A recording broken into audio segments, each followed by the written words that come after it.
I'm sorry, sir. I suffer from involuntary muscle spasms. As long as you're down there, would you mind picking up that trash you dropped?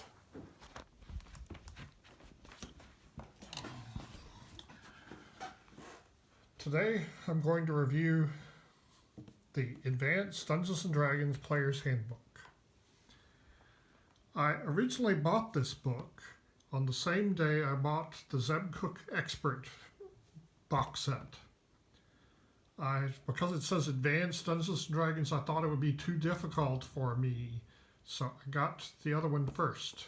I got them both at the same time, and I combined them in my play, which led to some weird mistakes, like, for example, I would use the dwarf saving throw bonuses from this book and roll saving throws on the dwarf saving throw table from the cookbook, and so I got really big bonuses. Also, I didn't understand the term hit dice, so I thought damage was hit dice. So for a third level magic user, he'd roll 3 4-sided dice for weapon damage. For a third level fighter, he'd roll 3 10-sided dice. For a fourth level ranger, he'd roll 5 8-sided dice.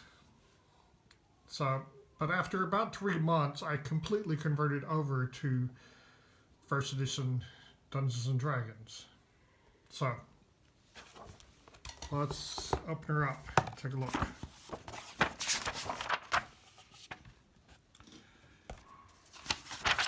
Alright. So, in the earlier versions of the game, having high ability scores did not matter that much, and that's still true to some extent, unless they're really high. And one of the things that's different about Advanced Dungeons & Dragons is that you have this, if you have an 18 strength, you get to roll a % if you're a fighter, and this gives you even higher than the 18 bonuses. And they had different bonuses for hit and damage. The weight is in coins. You could carry a certain amount. There were 10 coins to a pound, and this high strength would give you bonuses for that. Open doors, bend bars, lift gates. These were things that happened a lot in Dungeons & Dragons when this book was being written, and so people with high strength were good at it. Intelligence would give you the ability to learn more languages, which in most campaigns is not that useful, but back in these days, with the right DM, this could be a really useful skill to have. The spells, having high intelligence would, if you're a magic user, would give you more spells you could possibly put in your spell book, and would increase your chances of being able to read a spell when you found one on a scroll or in some other wizard spell book. There were bonuses for saving throws for high wisdom, but nobody ever used that. But people did use the bonuses that clerics had for extra spells if they had a high wisdom. I never saw anybody play a cleric with a wisdom so low that he had a chance of spell failure, like that says. Dexterity, if you had a high dexterity, you had bonuses for armor class and for initiative, but those didn't even start until 16. For most of the range, you didn't get any bonus at all. But if you were a thief, you had bonuses to your ability to do your thief skills if you had a really high dexterity. I never saw anybody play a thief whose score was so low that he had the penalties for having a low dexterity. Constitution, you got bonus hit points for a constitution of 15 or higher, but if you were a fighter, you got more. Instead of, if you had a 17 or higher, instead of +2 to your hit points, you got +3 or +4. Charisma would influence reaction rolls, but also would limit the number of henchmen you could have, which was a normal thing when this book was being written. It was assumed that players would have henchmen.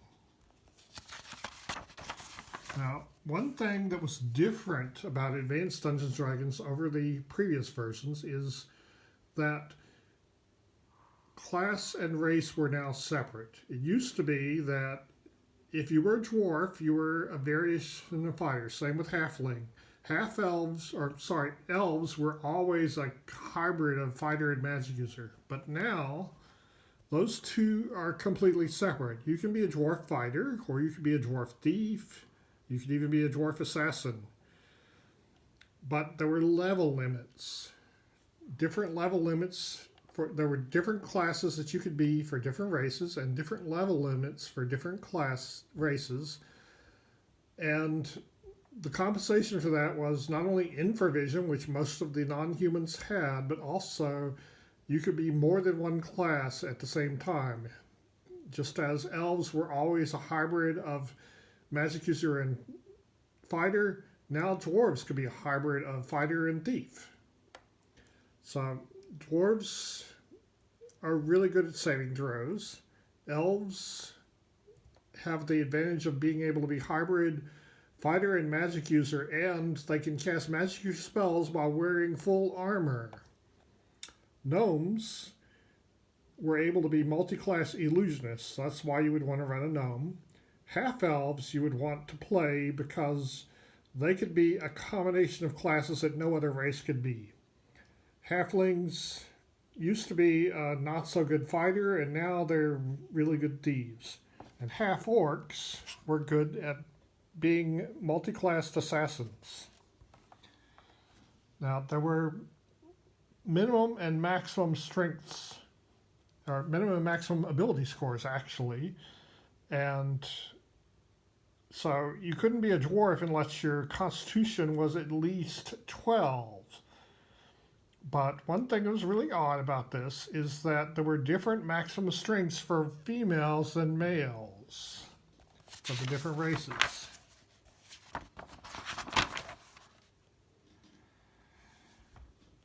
So the different classes had limits about which weapons they could use. Some of the classes, like the magic user, were very limited in which weapons they could use, and others, like the fighter, could use anything. So that would influence what class you were. Let's go through the classes. First is the cleric. The cleric, in the older versions, they had 6-sided hit dice. Now they have 8. And unlike the older versions, they can start using cleric spells at first level. The druid was a variation of cleric with 8-sided hit dice, and this edition of D&D had the best version of druid I've ever seen. They had all these different abilities, and their advancement rate was slightly faster than clerics, so usually a druid would be a level higher than a cleric with the same number of experience points. But druids had to fight for their levels at the upper levels, and they were limited to 14th level. That's as high as they could go. Now, fighters were really simple. If you had a game that had been going on for a long time and somebody new showed up who's never played before, you could give them a fighter and they could jump right in. It was really easy to play. The paladin was a little slower to advance, but they had all these powers they could use, but they had limitations too. They had to be lawful good. And one of my early players interpreted lawful good to mean he could do anything he wanted in the name of being lawful and good, which drove me crazy. One of the limitations was on the number of magic items he could have. Only 1 suit of armor, 1 shield, 4 weapons, and 4 other magic items. Now this is not a hardship unless fighters are getting a lot more than that. But an error in the book is it tells about the Paladin's Holy Sword and what the powers of the Holy Sword are and what the Paladin can do with the Holy Sword. And putting this in the character description gave players the idea that they're entitled to have a Holy Sword. And this error was repeated in 2nd edition and 3rd edition. I think it's in 5th edition. But high-level paladins could do cleric spells. Another class was the ranger. Now, fighters used to have 8-side hit dice. Now they and paladins have 10-side hit dice. But rangers still have 8-sided hit dice, but they start with 2 of them. So they have more hit points at first level, but then as they progress in level, they get to be less than a fighter. They progress slower than a fighter, but they have powers, the most important of which are an advantage to surprise and the ability to track. And at high levels, they can cast some druid and magic user spells. Now, the magic user, one thing I want to point out is the different levels have level titles, which was a cool thing for flavor. The magic user spells progression, it goes up to 29th level. Now, when this was being written, it was ordinary for players to retire at 9th or 10th level. So this 29th level is supposed to represent the big bad guy who's double the level at least of the other players. So there was a variation of magic user called illusionists. And they had their own list of spells. And they progressed a little bit faster than magic user, but not much. But their spells were in some ways more powerful, in other ways not as powerful as the magic user spells. Now the thief class had a bunch of skills: picking pockets, opening locks, finding and removing traps, moving silently, hiding in shadows, listening to doors, climbing, backstabbing, reading languages. And these were all things that all players used to do before the thief class was introduced. And afterwards, the players started doing them less and less, and the thief started being the only one doing those. Now, the thief's skills were rated in percent. So you roll a D100 and roll under the number. And if you look, at first level, your chances were not very good. It was 10% to hide in shadows, 15% to move silently. But if you're running a non-human, you had bonuses for being a member of a particular race. So halflings, because of the level limits, people didn't run multi-class fighter thief halflings very much, but they did run single-class thief halflings. Those were more common than human ones because they had really good bonuses for thief abilities. The assassin class is, starting at 3rd level, they get all the abilities of a thief, but at lower levels, the only abilities they have is they can set traps and they can assassinate, which gives you, if you surprise your opponent, roughly a 50% chance of taking out an opponent who's the same strength as you, and less than that, the more powerful they are. This class caused some problems because some players thought they needed to assassinate every other player, and the players took it personally. But the assassin was limited to 15th level. Now the monk was not that useful a class, and they're hard to run. The main use of the monk class is if you're running a party of paladins and other lawful good characters, you could have a monk be your substitute thief because they had most of the thief abilities. They couldn't wear armor, but they had this unarmed fighting style that improved their armor class, but it started off as 10. It got good later on, but players never got that high.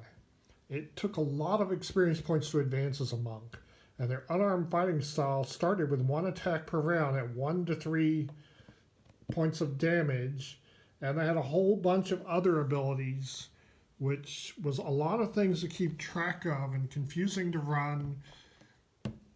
And so they were difficult to run, and this problem of having too many abilities is now true of all classes in the more modern versions of D&D.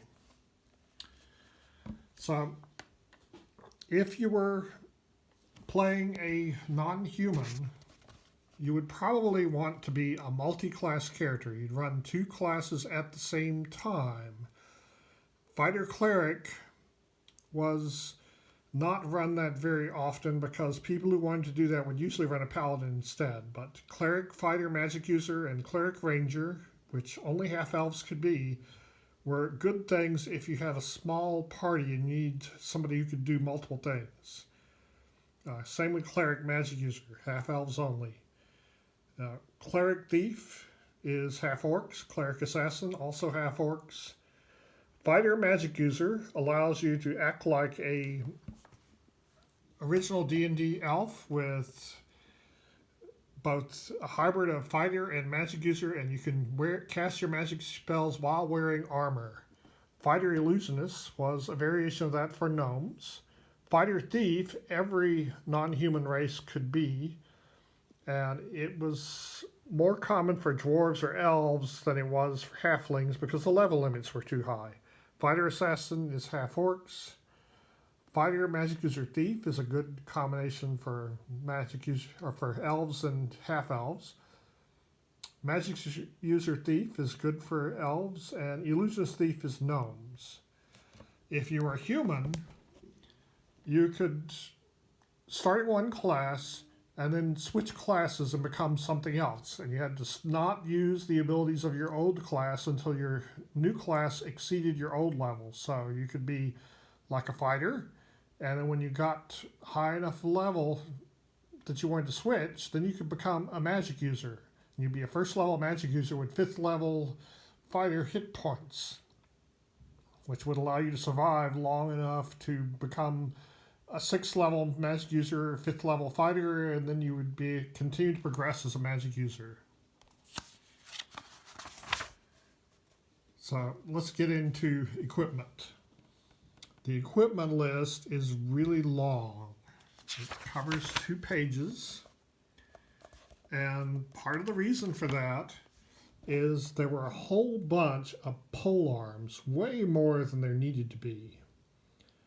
And so that took up a lot of space. There were way too many. There are only 2.5 polearms that really seeped into the collective unconscious. The spear, the lance, and to some extent the pike.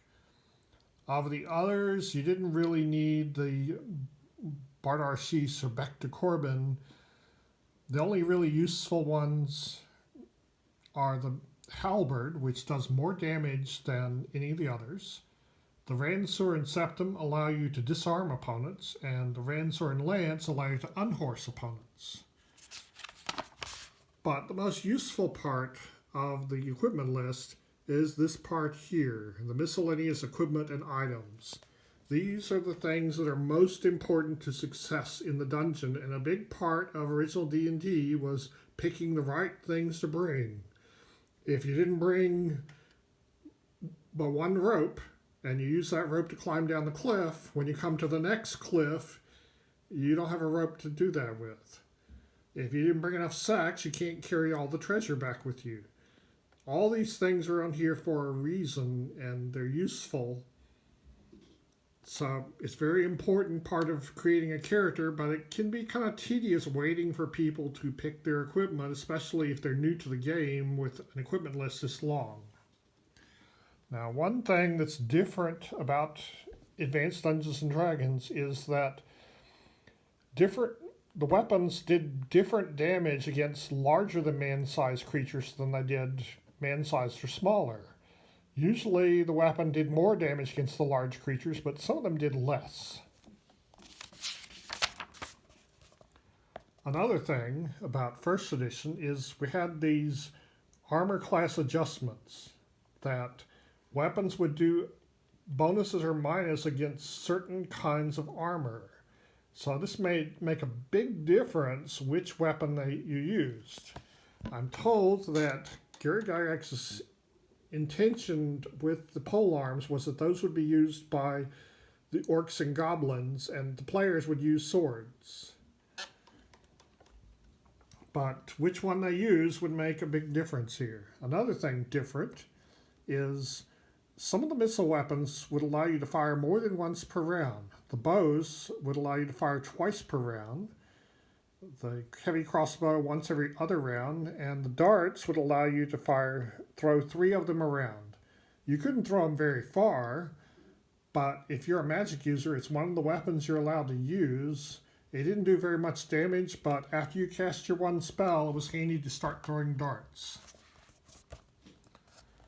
Now, in the player's handbook, they have this section on hirelings. It's assumed that the players are going to hire hirelings. They're going to hire a link boy to carry the lantern. They're going to hire bearers to help them carry the treasure back. They're going to hire men-at-arms. A normal dungeon party was supposed to be 9 to 15 characters. So if you're low level, you need to hire men-at-arms to beef up your numbers. But when you very first start, you don't have enough money for that. But after your first time in the dungeon, you might have enough that you could hire a man-at-arms or 2. If you're like a magic user, you might want a couple of bodyguards. If you're a fighter, you might want a couple of guys to form a shield wall to protect the other characters. But around 3rd level, the men-at-arms have a high death rate because they're only 0 level fighters. And if enough of them die, then nobody wants to be your man-at-arms. So then you would hire a henchman.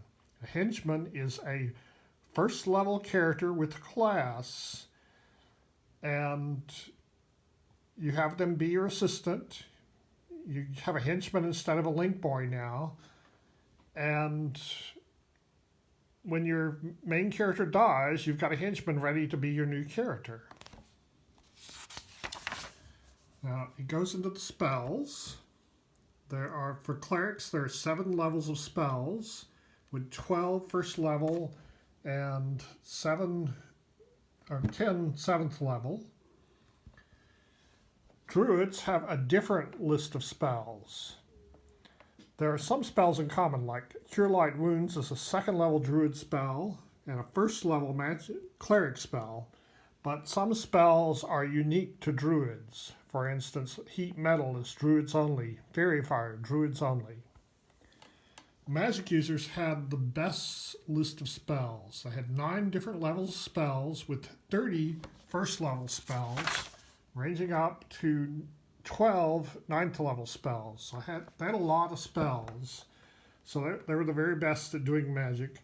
Illusionists had less. They had 12 1st level spells and 5 7th level spells. They only had 7 levels of spells. One thing about this player's handbook is it has all of your spells together. You have them by class and by level. So first you have the cleric spells, and you have the 1st level spells, and then the 2nd level spells. This was very handy when you're in the middle of playing to be able to just open the book to the spells of your class, and they're right there in front of you. If you need to look something up, you can look right there on the page. You don't have to flip pages much unless you're high level and have a lot of spells.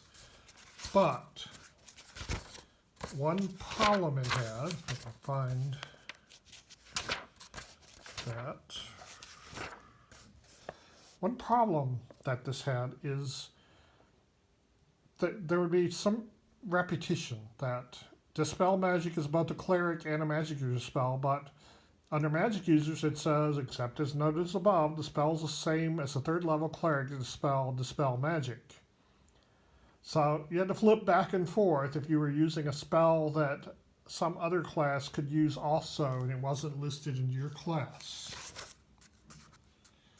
But the illusionist group was different than the magic user spells.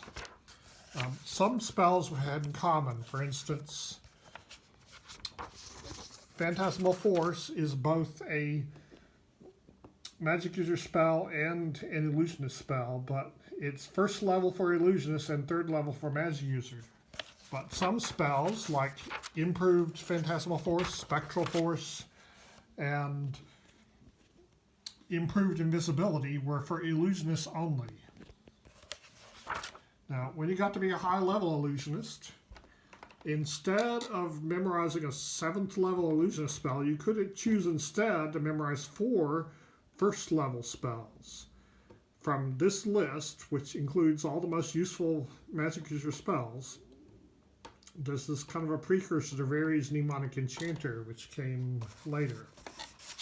After that, there are some pages on how to play, but it does not include things that only the DM needs to know, like how do you know if you hit? You ask the DM. You roll, you tell him what you rolled, and the DM tells you if you hit. This book does not have things like that in it. That's for the DM. In the back, there's some appendices, and the first one is psionics. Now, your chances of having psionics are really small, like 1 or 2%. And some players seem to always succeed in this role. I suspect there was cheating going along. I remember one player in particular used to run an illusionist with psionics over and over again. But psionics seemed kind of overpowered at first level for a first level character, but for monsters it was really nice. That it was a good power for monsters to have. It wasn't so good for players. And really, if you're a first level character with psionics and you use them, you would attract the attention of psionic monsters who would eat you. At least if the DM was being fair about it. Now, that was this class called Bard, which was the very first prestige class. You would start off as a fighter, and sometime after 5th level, you would switch over to being a first level thief, and then sometimes after 6th level thief, then you can become a bard. And so you have the hit points of 5 levels of fighter plus 1 to 3 levels of thief, and you'd have the hit points of a bard. And you would get spells from the druid list, and you had some bardic abilities. Hardly anybody ever went to the trouble to make one of these, but this is a really cool class for high-level adventuring. The alignment is a 9-point alignment system. And another appendix was on the planes, which I thought was really cool until a particular DM ran me through Sigil and Planescape and cured me of my interest in the planes. Okay, so this is my book. In the back, there were pages which I tore out because it was handy to hand one player this sheet of the equipment and another player have the open book while we're trying to buy equipment. But there was also one of the spells. So this book, it's still sturdy. Those pages are ripped out, but it's still sturdy. It was made to be a book for the ages. Later, after Gary Gygax was knocked out of the company, they made a cheaper version that fell apart. And then more recently, Wizards of the Coast reprinted this with a cover like this, and it was a really nice edition with gold foil on the outside of the pages and a ribbon. And I wished I'd bought one when I had the chance. This is a reprint, print on demand that you can get from Drive-Thru RPM, or Drive-Thru role-playing game. And the quality is not so good.